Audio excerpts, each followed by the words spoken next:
Buenas noches y bienvenidos al cierre de Wall Street. Como cada noche, actualizando toda la parte informativa, está a punto de salir a hablar Joe Biden, el presidente de los Estados Unidos, porque le han dado hoy un rejonazo que no lo ha visto venir. La justicia norteamericana ha dicho que eso de ir perdonando los préstamos a los estudiantes, ¿que por qué? ¿Qué es eso? Que hubo una situación excepcional, que fue la pandemia, la COVID-19, y que estuvo muy bien en ese momento, pero que llevan 3 años. Claro, ahora les contaremos, pero en un acumulado el personal debe de media casi $16.000. Más o menos, en deuda perdonada, más lo que sí que han ido pagando, etcétera. Quiero decir, hay un problema real ahí, porque además el personal se ha gastado esa pasta en otras cosas. Y de ahí vamos a verlo también, gráficos de ventas minoristas. Enseguida vamos a ir con todo ello, enseguida hablamos de este asunto. Antes, les decía yo, protagonismo en las claves geopolíticas para Rusia, que no ha abandonado la central de Zaporilla.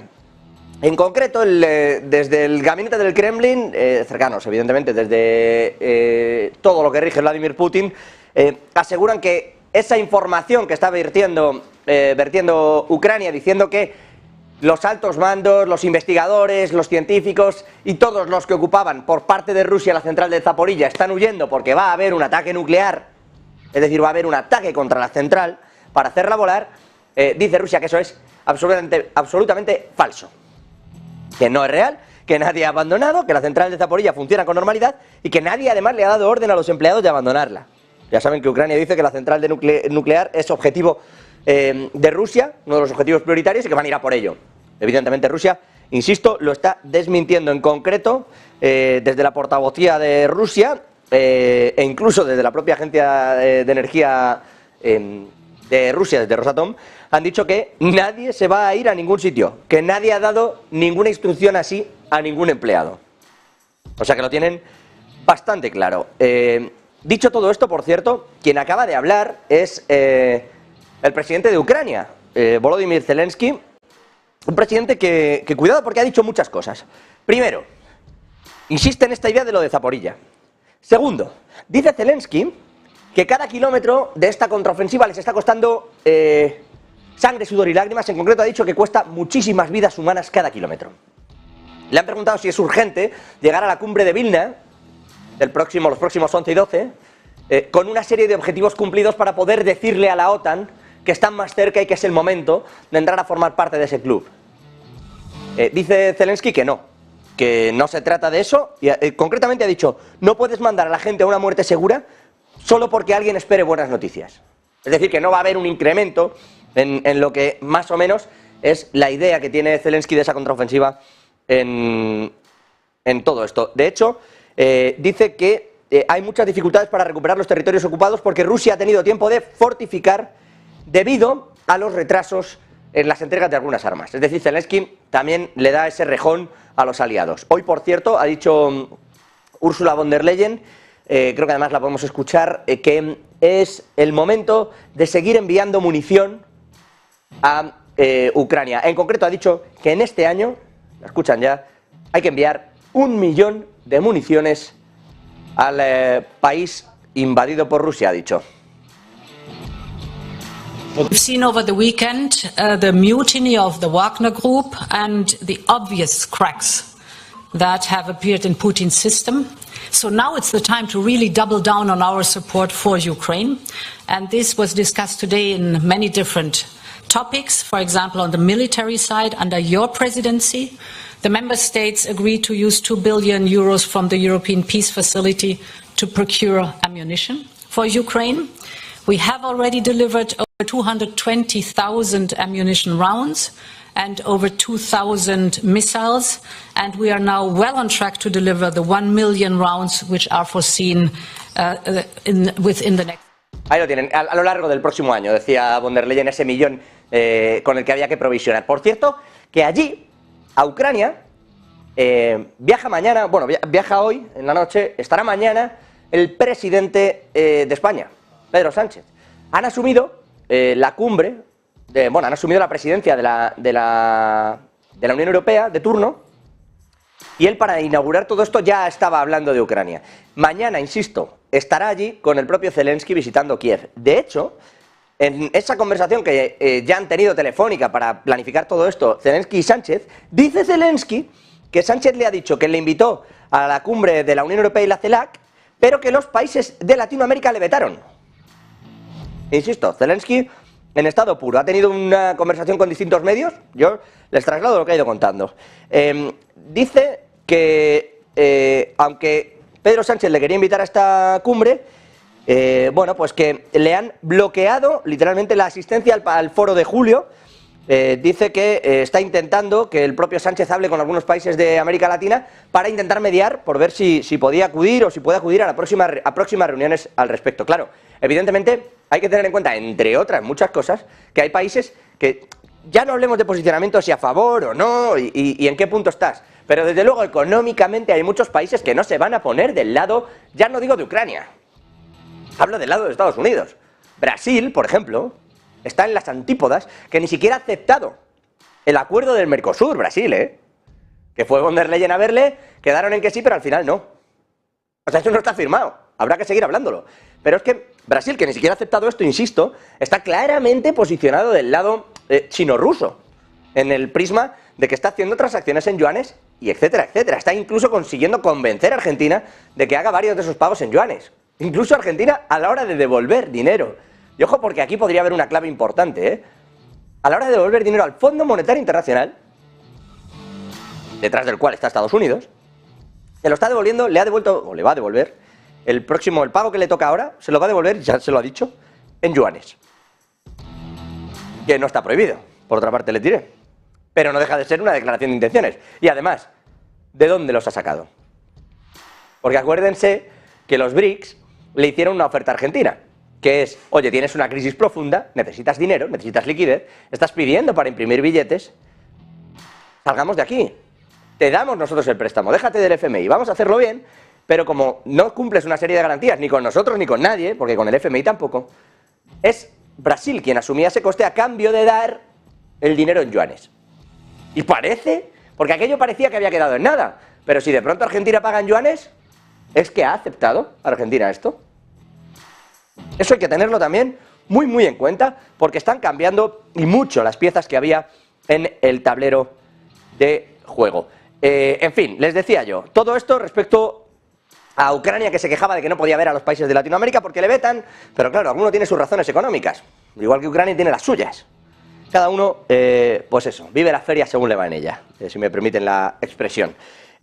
Saliendo de aquí y yéndonos precisamente a esas relaciones puramente comerciales, hoy se han reunido los viceministros, en concreto de China y Rusia, lo han hecho en Pekín, para dar un nuevo impulso a la relación comercial y particularmente industrial. Han dicho que van a impulsar la cooperación industrial más allá de los acuerdos gasísticos que ya tienen cerrados y que además, no solo en términos energéticos, sino también en términos de materias primas y de fabricación de materiales, ambos países van a incrementar y mucho la cooperación a lo largo de este mismo 2023. O sea que otro pasito más en esa relación, en ese acuerdo, en ese punto tan positivo que en realidad está consiguiendo Rusia con China, porque está sacando por allí todo lo que en teoría Europa le decía que iba a perder. Y en eso es evidente. En fin, con todo y con eso, y trasladándonos, no sé si tanto en clave económica o geopolítica, como en clave de cierta alarma, a Francia. Francia sigue y va a tener hoy la tercera noche de disturbios muy graves. Arrancaron con una reforma de pensiones que Emmanuel Macron dijo que iba a sacar sí o sí. Aguantó unas huelgas tremebundas. Aguantó incluso el paro de las centrales nucleares de energía y dijo que la reforma salía. Bueno, pues en medio de protestas de quítame aquí esto, sabrán ustedes ya a estas alturas que un policía disparó a un muchacho y que lo mató. Al punto de que, dadas las diferencias raciales entre el joven y la policía, esto se está convirtiendo en un problema de expresión precisamente racista. La ONU, la Organización de Naciones Unidas, ha entrado en el tema. La ONU le ha pedido a Francia y a Macron que se ocupen de lo que, ojo, insisto, y esto es textual, del profundo problema de racismo que existe en la policía francesa. Ojo a las declaraciones de la ONU, Ha pedido en concreto que se ocupe seriamente de esos profundos problemas 3 días después de la muerte de ese adolescente que les comento por un disparo de la policía en un suburbio de París. Insisto, la portavoz de la Oficina del Alto Comisionado de Naciones Unidas para los Derechos Humanos, insisto, no Negocios Televisión, no alguien desconocido, la ONU, a través de su portavoz de Derechos Humanos, le está diciendo a Francia, ojo, que tienes un problema de racismo importante en tu policía, y esto, vamos a ver dónde acaba. Emmanuel Macron ha mandado sacar los blindados y al ejército a la calle, porque no le basta con los más de 40.000 policías con los que viene intentando reforzar la seguridad estos días. Hoy han cancelado todos los grandes eventos, todos, y tratan de que todo lo que sea un evento público sea cerrado en un espacio protegido y cubierto. Como pueden ver, los disturbios son espectaculares, se han quemado sedes de bancos, la problemática está empezando a ser muy grave. Emmanuel Macron se ha negado, a pesar de que muchos parlamentarios allí en Francia se lo están pidiendo, a instaurar el estado de emergencia. Pero dicen que sin eso, frenar los disturbios va a ser imposible. Vamos a verlo, porque Macron ha exigido que se eliminen las llamadas a la violencia, ha pedido una regulación que la va a tener probablemente ya el lunes aprobada. Pero ¿qué va a pasar el fin de semana? Una regulación nueva para evitar que en las redes sociales se consigan congregar. La solución de Macron para evitar todo esto, en lugar de buscar una solución de verdad al problema, está buscando una solución al hecho de que se congreguen, lo que él ha llamado los violentos. Ojito, que los disturbios han llegado incluso a Bruselas, Los jóvenes se están concentrando en distintos puntos de las ciudades, y en particular también allí. 20 vehículos blindados de transporte de personal de la Gendarmería Nacional se van a utilizar para sofocar esos disturbios en Francia en la noche de hoy, y vamos a ver cómo se va produciendo o no ese contagio. Pero hay un problema grave que señala la ONU con pelos y señales. Hay un problema de racismo en la policía francesa, que evidentemente se está trasladando y se está viendo con esa cara que muestran los disturbios en estos últimos días.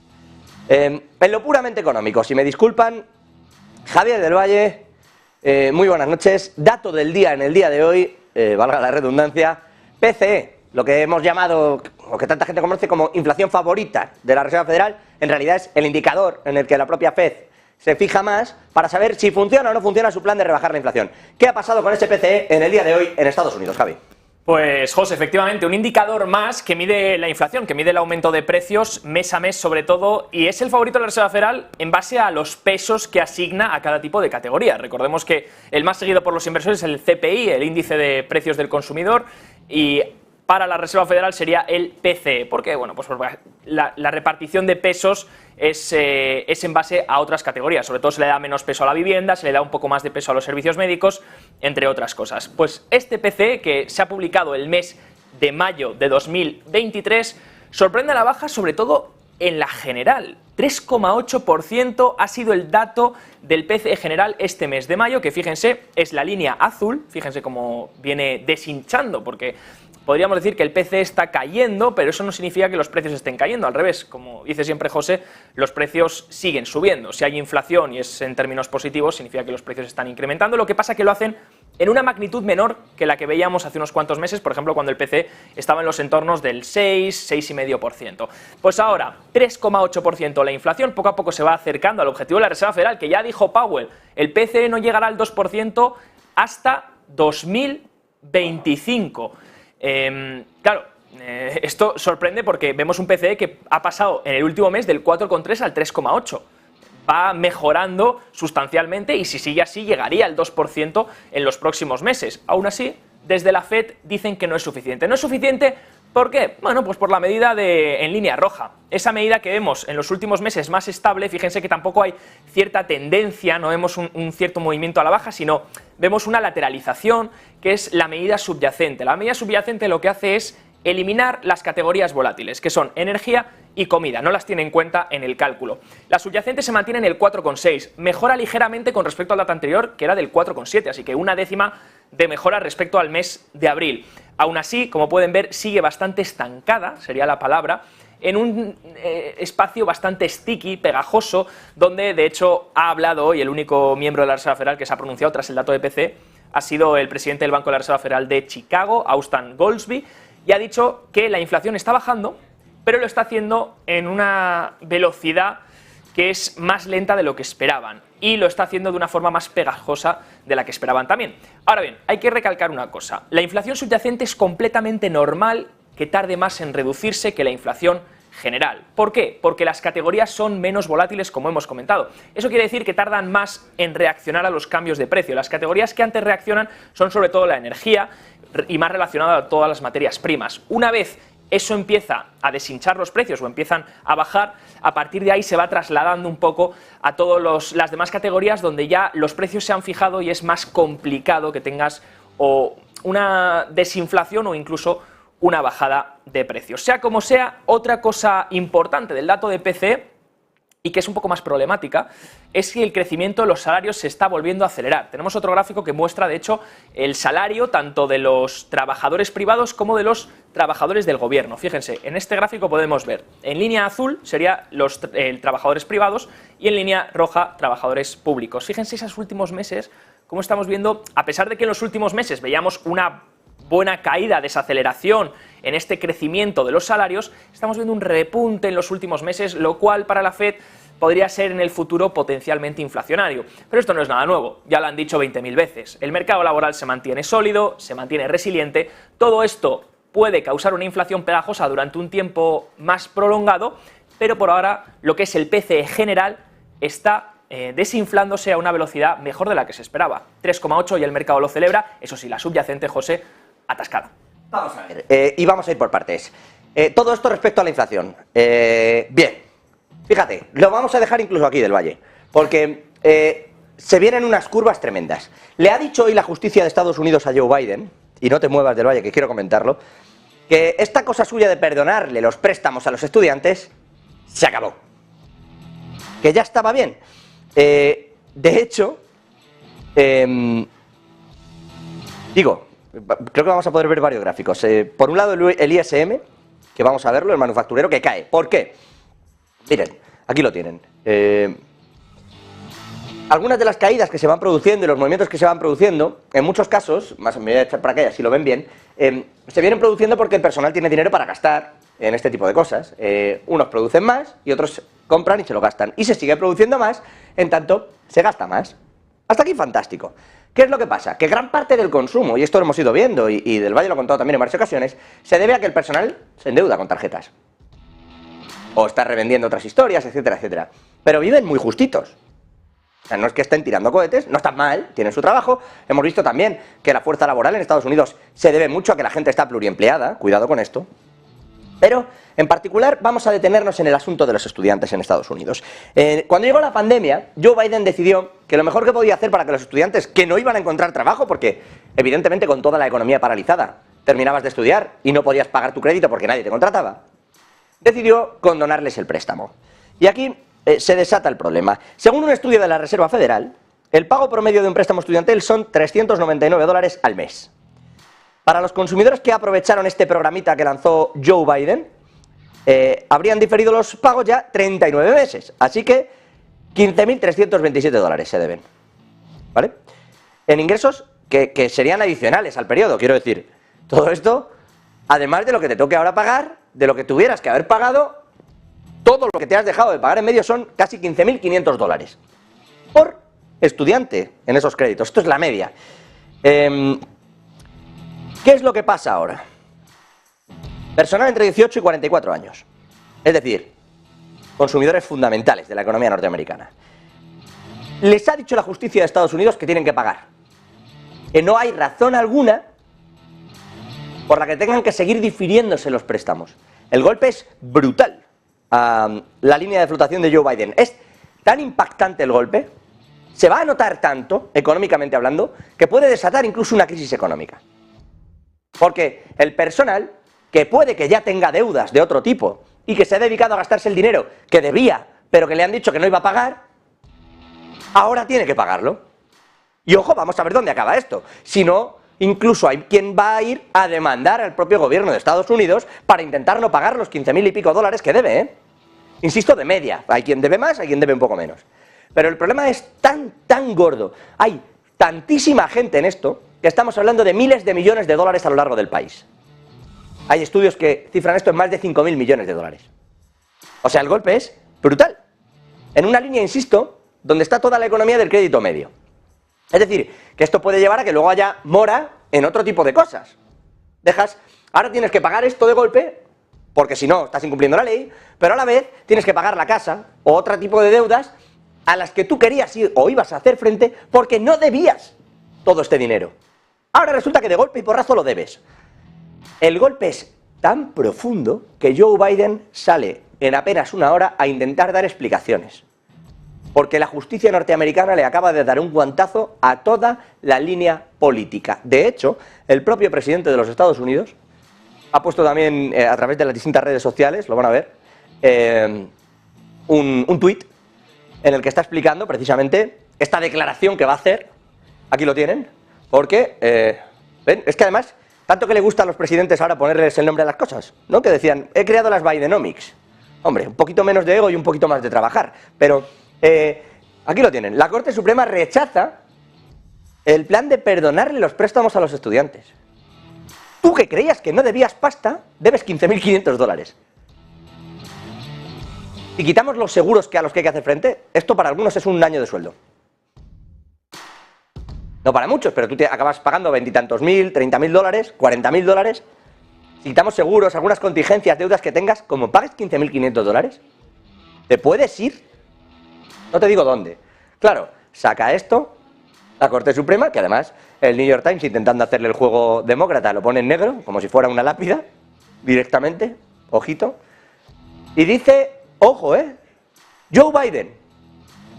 Claro, que luego entraremos en si hay que respetar o no la justicia, pero Joe Biden, impensable. La lucha no ha terminado. Tengo muchos más anuncios que haré esta misma tarde. En concreto, en poco más de una hora. Se lo vamos a contar aquí, evidentemente. A ver qué dice Joe Biden. La realidad, Fabio del Valle, es que esto puede hacer muchísimo daño a la línea económica media, a las ventas minoristas famosas que se estaban manteniendo sólidas, al crecimiento de las manufacturas que van a ver cómo se reduce precisamente las ventas de los productos que hacen, ojito al desastre, esto es como el aleteo de la mariposa, ojito a la teoría del caos que puede arrastrarse ahora por la economía americana. A mí lo que me sorprende, José, es que el tuit que de hecho cita Biden, y ya no entrando en temas políticos, sino en temas completamente económicos, diga que es impensable que esto ocurra. Si se supone que hace 2 días el propio presidente de los Estados Unidos estaba diciendo que tenemos la mejor economía estadounidense en muchos años, con el mayor número de empleos, ¿por qué es impensable que en este momento se quiten las ayudas sobre un préstamo estudiantil que debe devolverse, que se realizó en un momento de pandemia, en un momento donde la gente lo estaba pasando mal y donde no se sabía lo que iba a pasar? Ahora que hay pleno empleo y todo se supone que va tan bien con este plan de Bidenomics, ¿por qué dice que es impensable repagar la deuda que se tiene que pagar? Son cosas cuestionables, ¿no? Realmente a lo mejor las cosas no están tan bien como Biden dice luego a las cámaras. Y porque estás en campaña electoral, ¿no? Le estás prometiendo a la gente que no va a pagar la insulina, que no va a pagar nada, que no va a pagar absolutamente nada, y llega a la justicia, insisto, no el Partido Republicano, no Donald Trump, no Vladimir Putin, no Xi Jinping, llega a la justicia de tu país, el Supremo, y te dice, eso que estás haciendo es ilegal. Cuando alguien hace un préstamo, se deben cumplir las condiciones del préstamo. Y si bien se puede entender una prórroga, que además lo dice, lo pueden leer, les pondremos también enlace a esto, si bien pueden poner una prórroga, dice la Corte Suprema, al pago de esa deuda por la circunstancia absolutamente excepcional que se vivió, no se entiende que se pretenda perdonar el préstamo. ¿Saben qué es lo que va a pasar o qué es probable que pase en una hora? Que Joe Biden diga que lo paga el gobierno americano. Porque el dinero público, amigos, no es de nadie. El dinero público es una cosa que se gasta con una ligereza brutal, porque como no sabes cómo ha llegado ahí, pero a ti te cae del cielo, pues ya está. Pero el dinero público es de todos esos estudiantes que ahora tendrán un trabajo y que están, venga a meterle dinero al sistema para ahora pagar esto. Y hablo de los estudiantes, por no decir de todos los que no pidieron préstamo, pagan sus impuestos y ahora se van a hacer cargo de esta broma. Que ya no es que lo elijan, que no es una cosa de voy a ir a votar porque este me paga la sanidad, no. Este ha decidido que se va a gastar el dinero en que gente, donde yo tuve que pagar un préstamo, no lo pague. Eso es exactamente lo que está ocurriendo y lo que dice la justicia norteamericana, que no tiene ni pie ni cabeza, por más que diga Joe Biden que es impensable. Dime, Del Valle. Volvemos a lo de siempre. Los préstamos que no se pueden pagar los paga el gobierno, los bancos que quiebran los paga el gobierno, los depósitos que no hicieron sus deberes los paga el gobierno, los bancos que necesitan financiación lo paga la FED. Tranquilos que siempre hay algún tipo de apoyo, y al final el que sufre pues es el ciudadano, que ve cómo su divisa La conclusión... lleva años depreciándose. Y José... Y más con el yuan ahí, donde está. Dime. Un apunte último, en cuanto a, para el que se pregunte esto cómo va a afectar a nivel macroeconómico, sobre todo en el nivel en el que estamos, porque has mostrado antes los PMIs, unos PMIs debilitándose, también las ventas minoristas llevan meses debilitándose, no están en una zona como para hacer tonterías, están en una zona bastante débil, aunque el consumo sí que esté manteniéndose más resiliente de lo que se esperaba, no están como para echar cohetes. Dicen que esto no va, desde Morgan Stanley de hecho han hecho un informe ya para ver cómo afectaría al consumo estadounidense, dicen que no creen que vaya a afectar excesivamente al consumo, pero lo que tenemos que pensar es de una forma microeconómica, no tan macroeconómica. Pensemos en todos esos ciudadanos que llevan un año sufriendo, José, con una caída del poder adquisitivo del 3,6%. De hecho, Wall Street Journal ayer decía que el Bidenomics en realidad es un fracaso total, que Biden presume de un mercado laboral fuerte, pero que en realidad el poder adquisitivo durante su mandato ha bajado en un 3,6%, porque la inflación ha incrementado. Todo esto en un año en que los ciudadanos han sufrido un incremento de los precios abismal, en el que los salarios no crecen al mismo ritmo, y ahora los estudiantes se enfrentan a una deuda que no tenían pensada pagar. Por supuesto, 40 millones, dicen, de estudiantes van a reanudar los pagos en verano. Todo esto va a hacer que al bolsillo pues duela todavía más. Hipotecas subiendo, precios de 40 millones, 40 millones de estadounidenses. 40 millones, pues eso, hagan cuentas. Como dice alguno, también a través de las redes sociales, donde ya sabéis que siempre os seguimos, aquí está todo pagado. Básicamente, esto es lo que viene a ser.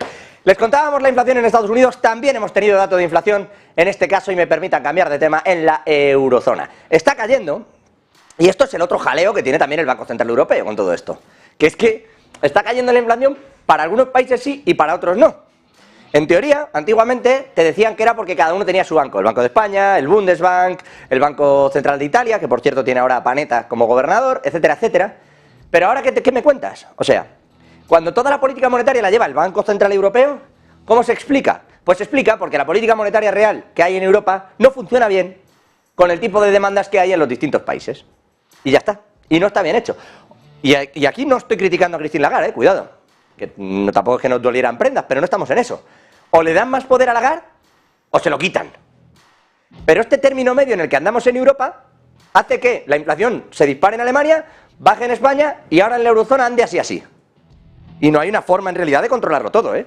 En algún momento la recesión se la va a comer unos más que otros. Marta Vilar, exactamente qué ha pasado con este dato, cómo lo ha leído el mercado, qué se piensa ahora del Banco Central Europeo. Muy buenas noches.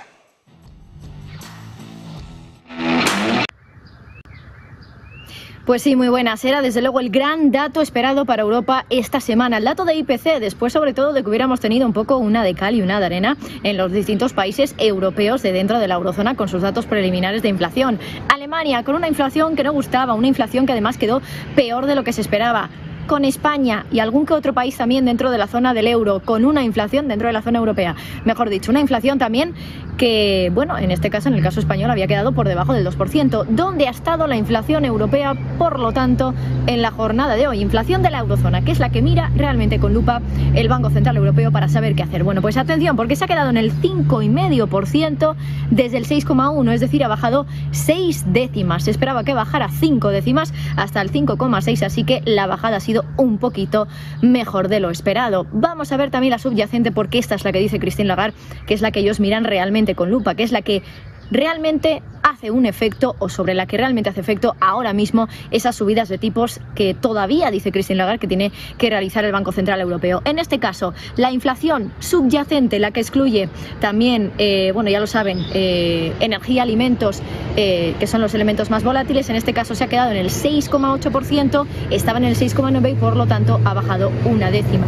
Se esperaba que bajara más, hasta el 6,6%, pero no ha sido así, por lo tanto la subyacente sigue bastante sticky, como dicen los banqueros centrales, pegajosa, sigue elevada, y veremos cómo sale de esta el Banco Central Europeo, aunque parece bastante claro. Christine Lagarde, desde luego, que no ha dejado lugar a dudas en sus últimas comparecencias. Es muy probable, lo dijo en la última en Sintra, que suban los tipos de interés en la del mes de julio, y este dato de inflación, que todavía está alta, que todavía supone casi triplicar el objetivo de inflación del Banco Central Europeo, esto si hablamos de la general, si hablamos de la subyacente, más que triplicar el objetivo del 2%, esto supone que por lo tanto momento Christine Lagarde parece que va a tener razón y que efectivamente va a hacer que los tipos de interés suban en esa próxima reunión de julio.